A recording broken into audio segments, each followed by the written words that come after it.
तमसा नदी। अयोध्या से 20 किलोमीटर दूर है तमसा नदी। यहाँ पर श्री राम ने नाव से नदी पार की थी।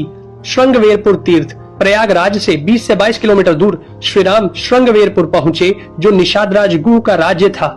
यहीं पर गंगा के तट पर उन्होंने केवट से गंगा पार करने को कहा था। श्रृंगवेरपुर को वर्तमान में सिंगरौर कहा जाता है। कुरई गांव। सिंगरौर में गंगा पार कर भगवान श्री राम कुरई में रुके थे। प्रयाग। कुरई से आगे चलकर श्री राम अपने भाई लक्ष्मण और पत्नी सहित प्रयाग पहुँचे थे। कुछ साल पहले तक प्रयाग को इलाहाबाद कहा जाता था। चित्रकूट।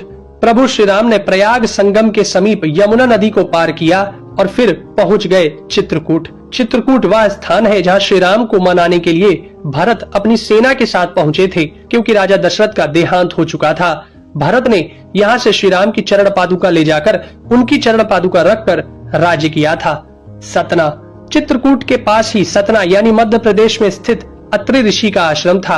हालांकि पत्नी अनुसुईया के साथ महर्षि अत्रि चित्रकूट के तपोवन में रहा करते थे, लेकिन सतना में रामवन नामक स्थान पर भी श्री राम रुके थे, जहां ऋषि अत्रि का एक और आश्रम था। दंडकारण्य। चित्रकूट से निकलकर श्री राम घने वन में पहुंच गए। असल में यही था उनका वनवास। इस वन को उस काल में दंडकारण्य कहा जाता था। मध्य प्रदेश, छत्तीसगढ़ और महाराष्ट्र के कुछ क्षेत्रों को मिलाकर दंडकारण्य था। दंडकारण्य में छत्तीसगढ़, उड़ीसा, तेलंगाना एवं आंध्र प्रदेश राज्यों के अधिकतर हिस्से शामिल थे। दरअसल उड़ीसा की महानदी के इस पास से गोदावरी तक दंडकारण्य का क्षेत्र फैला हुआ था। इसी दंडकारण्य का ही हिस्सा है तेलंगाना का एक शहर भद्राचलम। गोदावरी नदी के तट पर बसा यह शहर सीता रामचंद्र मंदिर के लिए प्रसिद्ध है। यह मंदिर भद्रगिरी पर्वत पर है। श्री राम ने अपने वनवास के दौरान कुछ दिन इस भद्रगिरी पर्वत पर ही बिताए थे। स्थानीय मान्यता के मुताबिक दंडकारण्य के आकाश में ही रावण और जटायु का युद्ध हुआ था और जटायु के कुछ अंग दंडकारण्य में आकर गिरे थे।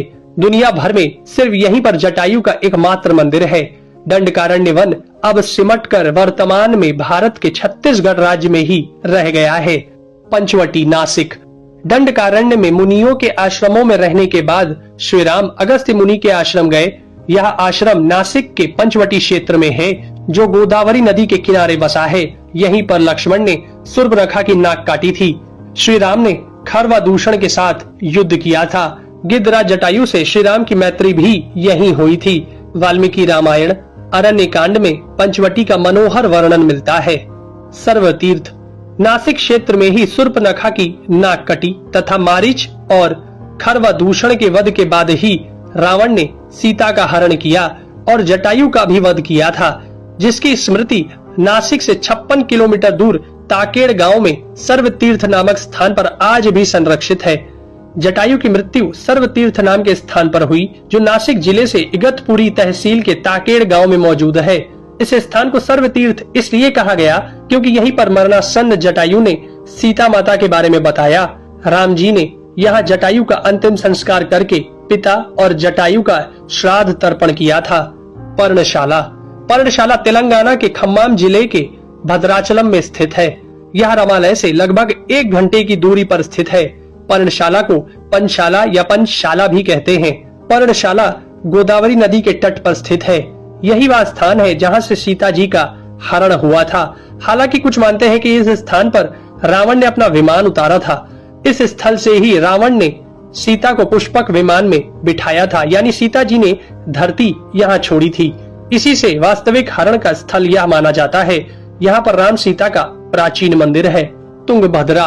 सर्वतीर्थ और पर्णशाला के बाद श्री राम लक्ष्मण सीता जी की खोज में तुंगभद्रा तथा कावेरी नदियों के क्षेत्र में पहुंच गए।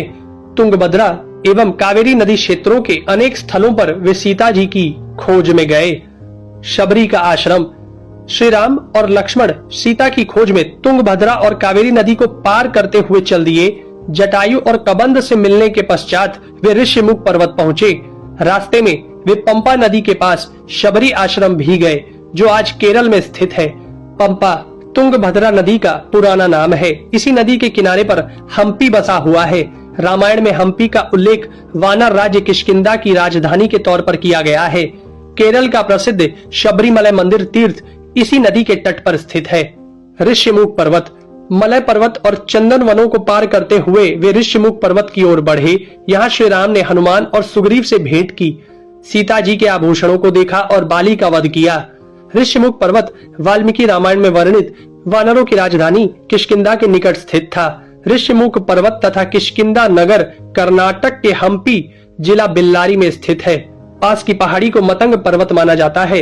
इसी पर्वत पर मतंग ऋषि का आश्रम था जो हनुमान जी के गुरु थे। कोडिकरई। हनुमान और सुग्रीव से मिलने के